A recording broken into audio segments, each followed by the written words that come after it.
स्थानीय स्वशासन ऐतिहासिक पृष्ठभूमि। 1864 में भारत सरकार एक प्रस्ताव के द्वारा स्थानीय स्वशासन को मान्यता प्राप्त करती है। शुरुआत मद्रास 1864 में हुआ, स्थानीय स्वशासन को मान्यता मिली है। 1870 में लॉर्ड मेयो ने इसे वित्तीय सहायता से सशक्त बनने की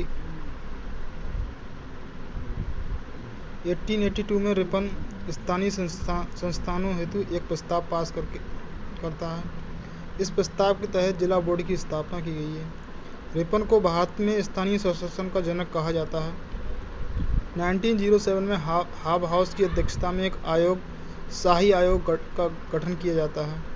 आयोग में राजनीतिक विकेंद्रीकरण की बात कही गई है। भारत सरकार ने लोकतांत्रिक विकेंद्रीकरण के लिए सामुदायिक विकास कार्यक्रम की शुरुआत की है। प्रारंभ 2 अक्टूबर 1952। सामुदायिक विकास कार्यक्रम 2 अक्टूबर 1952 को अमेरिका के सहयोग से शुरू हुआ है।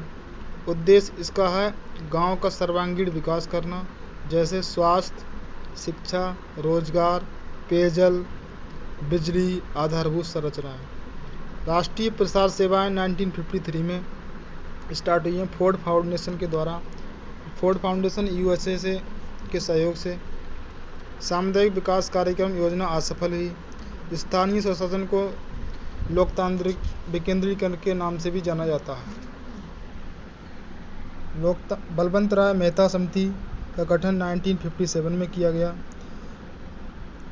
नेशनल डेवलपमेंट काउंसिल, राष्ट्रीय विकास परिषद की स्थापना 6 अगस्त 1952 को की गई है।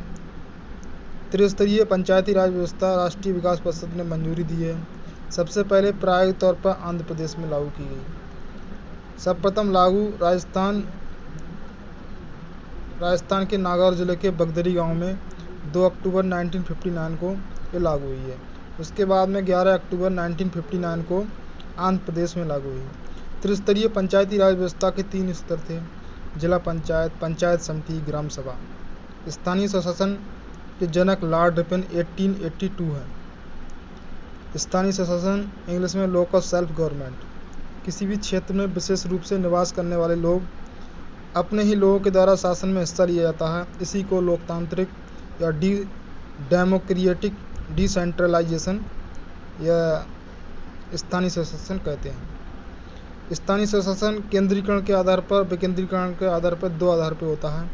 केंद्रीकरण के आधार पर ऊपर से नीचे केंद्र, फिर राज्य, फिर जिला, फिर ब्लॉक, फिर गांव। विकेंद्रीकरण के आधार पर नीचे से ऊपर गांव, फिर ब्लॉक, फिर जिला, फिर राज्य, फिर केंद्र। नोट: विकेंद्रीकरण की व्यवस्था के समर्थक महात्मा गांधी जी थे।